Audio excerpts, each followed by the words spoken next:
Welcome kwenye channel yetu pendwa kabisa ya movie za kutafsiriwa za Kiswahili. Hapa umefika kwa DJ Mswahili. Utapata movie kali zilizotafsiriwa Kiswahili, za kuchekesha, za kutisha, action kali, bila kusahau animation za watoto. Usisahau kusubscribe, kulike na kucomment.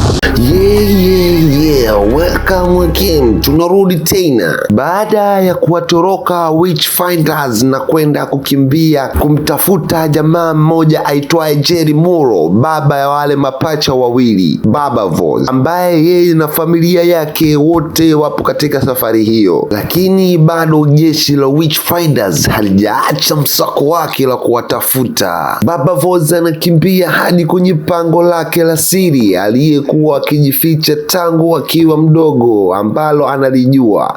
Buti ni mmoja wa watoto wa Jerry Muro kama Haniwa na Kolfi, na pia yeye ana uwezo wa kuona. Aliachwa na baba yake akiwa mdogo sana. Alikuwa kwa majeraha na mateso na maumivu makubwa kama mtumwa. Alipokutana na familia ya Baba Voz, Haniwa pamoja na Kolfu naye alitaka kuwa sehemu ya familia, lakini baadaye alianza wivu. Baada ya kwenda kukimbilia katika pango, Buti ambaye siku zote alikuwa na tabia za kutoaminika kabisa, anaanza kupanga usaliti wake mwenyewe. Anahisi Baba Voz anawapenda sana Haniwa na Kolfu kuliko yeye, na hii ndiyo sababu analeta wivu na hasira. Buti anawafungia wote ndani ya pango na kutoroka na kuachia humo ndani ya pango. Ndani ya pango familia inaanza kukata tamaa kabisa. Haniwa na Kolfu wanagombana huku kila mmoja akimlaumu mwenzake. Baba Voz anajaribu kuwatuliza, hali inakuwa tafurani. Baadaye wanakutana na watu wa ajabu sana wanaoishi ndani ya mapango hayo kwa siri. Watu hawa wanawapa msaada, lakini hawawezi kutoka nje moja kwa moja.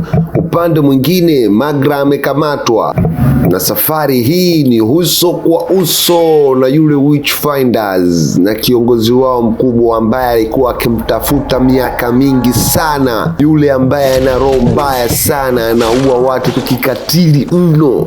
Sasa huku siri mpya inafichuka. Magra asema yeye si mwanamke wa kawaida kabisa, bali yeye ni mwanamke ambaye katokea familia ya kifalme na dada yake ni Malkia mwenyewe.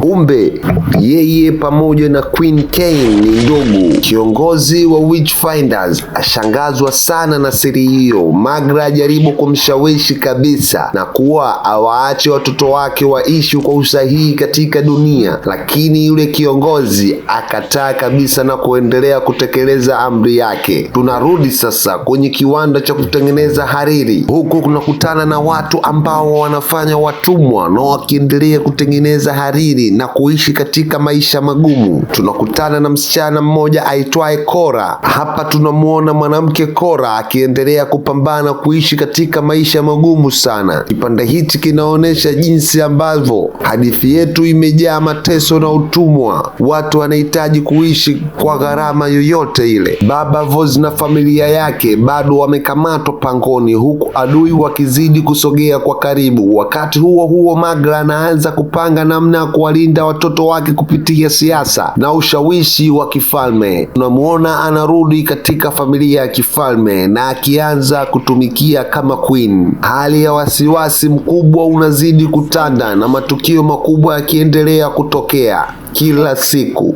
Sasa baada ya kutoka kwenye pango, Baba Voz, Haniwa, Kolfu, Paris waendelea na safari yao kuelekea House of Enlightenment. Wakati huo huo, tunamuona yule kiongozi wa Witchfinders anapata msaada wa Buti ambaye sasa amewasaliti kabisa. Anaanza kuwahoji wafungwa ili kupata mahali alipo Malkia Kane. Kirudi kidogo nyuma, tunamuona Malkia Kane aliingia mikononi mwa hawa jamaa ambao wanachukua watumwa na kuwafungulia kiwanda cha hariri. Wanaendelea kuwatumikisha kutengeneza hariri. Safari hii inakuwa ngumu sana kwa sababu Magra anatambua kuwa Kane alisababisha maafa mengi kwa ajili ya kulinda madaraka yake na kutumia nguvu zake vibaya. Kwa upande wa Baba Voz, safari ya kuelekea House of Enlightenment inakuwa safari ngumu sana na hatari mno. Wanapita katika njia nyembamba sana, wanakutana na walinzi ambao wanazuiwa kuingia ndani. Katika vurugu hizo, rafiki yao mmoja ambaye waliongozana naye katika njia moja, Bom Leon, aumia vibaya, lakini kundi linaendelea kusonga mbele na safari. Hatimaye wanafika karibu ya House of Enlightenment, lakini wapewa sheria moja ngumu sana. Haniwa na Kolfu pekee ndio wanaruhusiwa kuingia ndani kwa sababu wao ndio wana uwezo wa kuona. Baba Voz avunjika moyo kabisa na kutambua kuwa muda umefika sasa wa kuwaachia watoto wake waanze maisha yao wenyewe. Baba Voz anapaswa kuwagea maneno ya mwisho kwa hisia sana, awaambia kuwa hata kama dunia ni tofauti, lakini upendo wake utabaki kuwa ule ule kamwe. Haniwa na Kolfu waingia ndani ya House of Enlightenment kwa matumaini ya kukutana na Jerry Muro. Wakati huo huo tunamuona yule kiongozi mkubwa wa grupu la Witchfinders ampata Malkia Cain akiwa dhaifu sana baada ya kutoroka katika kule alipokuwa akitumikia. Cain anakiri kuwa yeye ndiye aliyesababisha uharibifu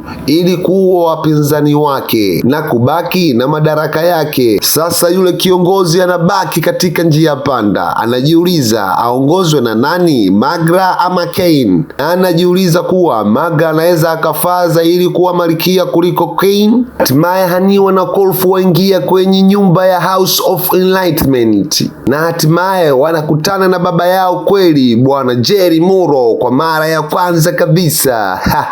Lakini wanashangaa kuona kwamba si shujaa walikuwa wanamfikiria. Anaishi na kundi kubwa la watoto wenye uwezo wa kuona na ana mpango mkubwa wa kubadilisha dunia. Jerry Muro anaeleza kuwa lengo lake yeye ni kuijenga dunia kwa ustaarabu mpya kabisa na kutumia maarifa ya watu wanaoona kama zamani. Wanataka watoto wake wajifunze kusoma, kuandika na kurudisha teknolojia kama ilivyokuwepo hapo awali. Lakini Haniwa anaanza kuona kuwa baba yake ni mtu sahihi naye anayependa kuamuru kila mtu, lakini mambo yanaendelea kubadilika kila siku zinapokwenda.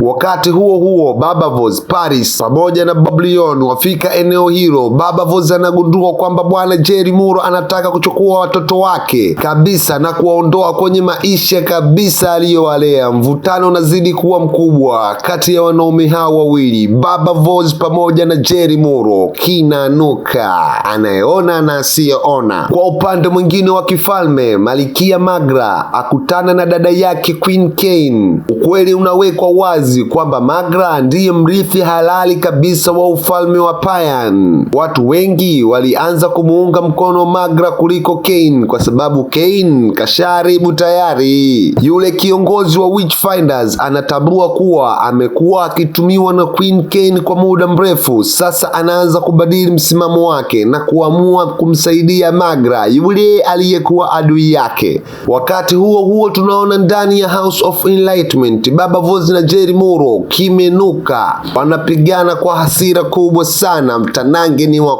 kufa mtu. Lakini mwisho wa stori yetu tunaona kuwa Baba Voz kama baba afanikiwa kuokoa wanawe Haniwa na Kolfu, lakini Jerry Muro akimbia, yani atoroka. Baba Voz. Kwa upande mwingine, Magra anaanza kuchukua nafasi yake ya ufalme kama kiongozi mpya au malkia mpya wa Payan, huku familia ya Baba Voz ikijiandaa na vita kubwa mpya inayokuja. Usisahau kukutana na sehemu ya 3, kusubscribe na kucomment ili kuwa wa kwanza kupata na kuwa mwana familia wa DJ Mswahili. Karibu, welcome. Umefika kwa DJ Mswahili, utapata movie kali zilizotafsiriwa Kiswahili, za kuchekesha, za kutisha, action kali, bila kusahau animation za watoto. Usisahau kusubscribe, kulike na kucomment.